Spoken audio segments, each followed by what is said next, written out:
La reflexión en el proceder es una gran ventaja en el obrar. Recibimos en nuestros estudios de Onda Cero La Palma a Borja Perdomo, portavoz del Partido Socialista en el Cabildo Insular de La Palma. Consejero, buenos días. Buenos días, Dailo, y a todos los oyentes. Muy bien.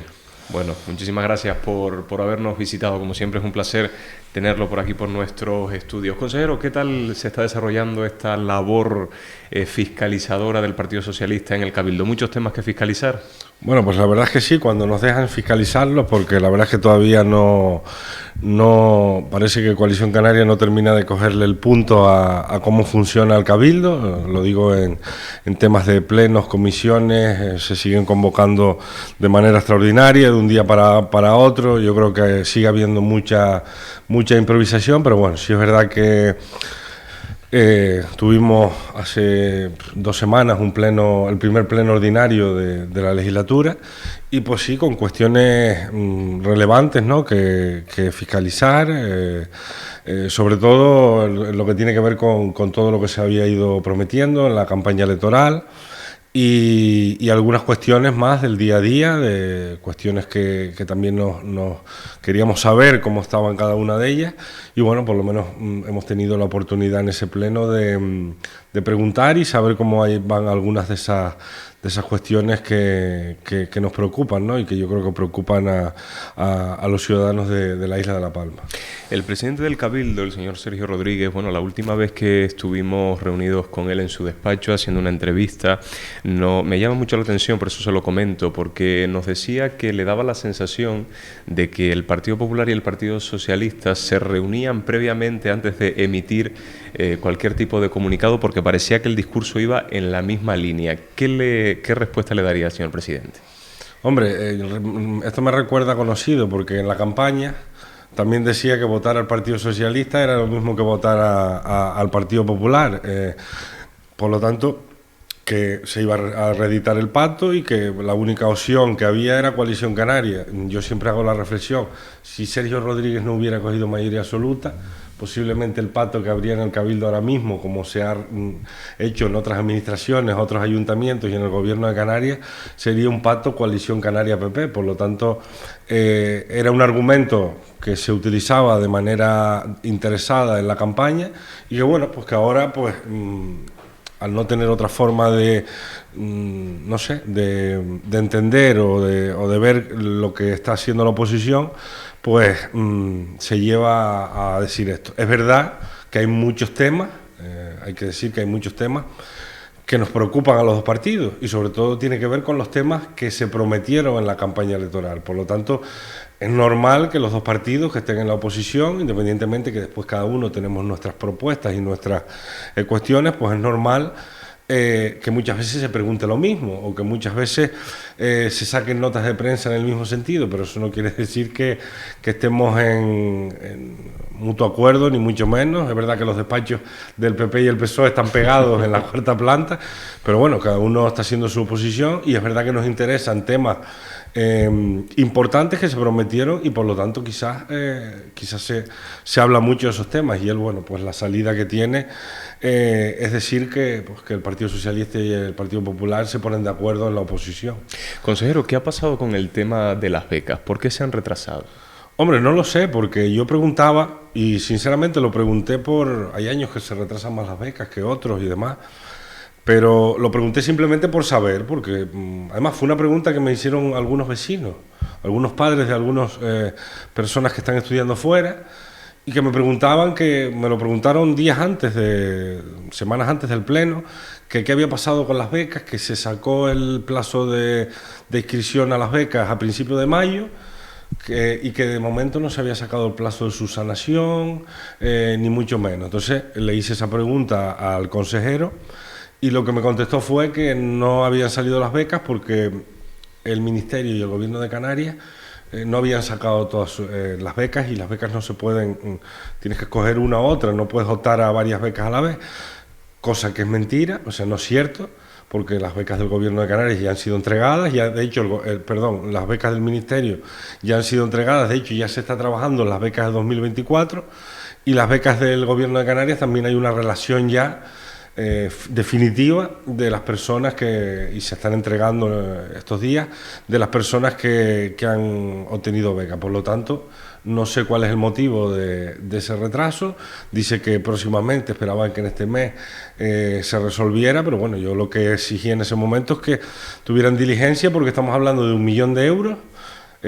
Son las becas más grandes que se van a entregar en el Cabildo, que vienen del mandato pasado, cuando era consejera de Educación Susana Machín, y bueno, me preocupa porque estamos a final de octubre, noviembre, sabemos que el Cabildo prácticamente a mediados de diciembre, sobre el 20 de diciembre, cierran lo que tiene que ver todo con intervención, por lo tanto que no se vayan a quedar esas becas sin pagar, porque eso repercute al final en los estudiantes que, hombre, aunque no sean unas becas tan grandes como las que puede dar el Ministerio, pero sí son unas becas que ayudan bastante sobre todo a la gente que no tiene derecho a esas becas del Ministerio y del Gobierno de Canarias. Consejero, ¿y por casualidad tenemos alguna novedad, al menos que a usted le conste, sobre la situación de Puerto Naos y La Bombilla? ¿Ha habido algún tipo de avance significativo al respecto? Lo único que sabemos es que la previsión de finales de octubre, la ha dicho el presidente, no es un tema que yo me inventé aquí, una previsión de finales de octubre.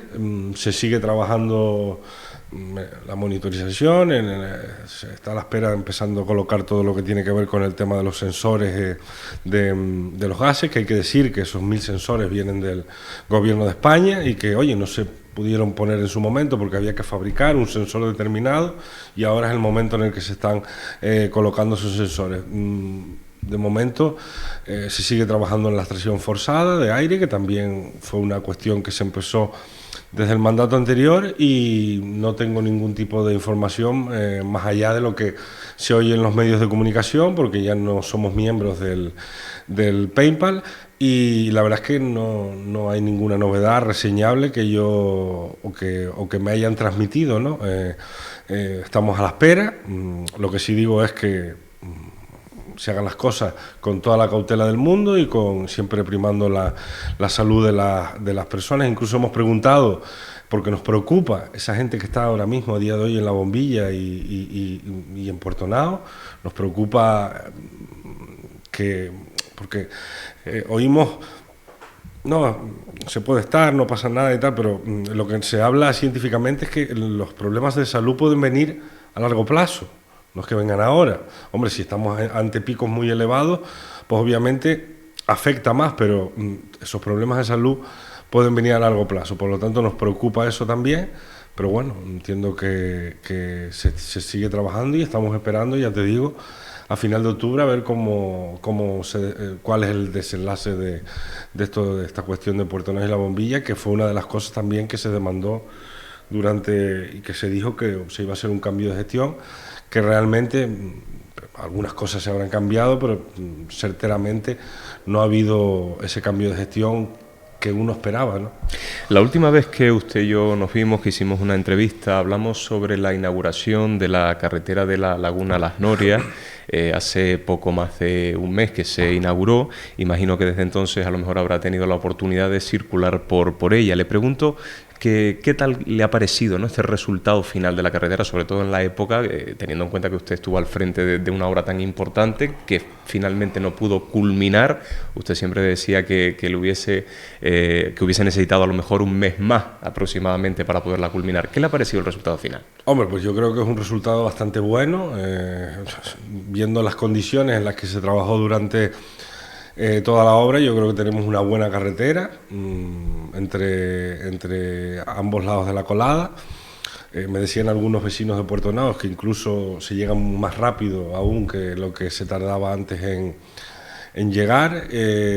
Por lo tanto, yo no puedo sino felicitar a las empresas por ese trabajo, que han seguido ahí trabajando.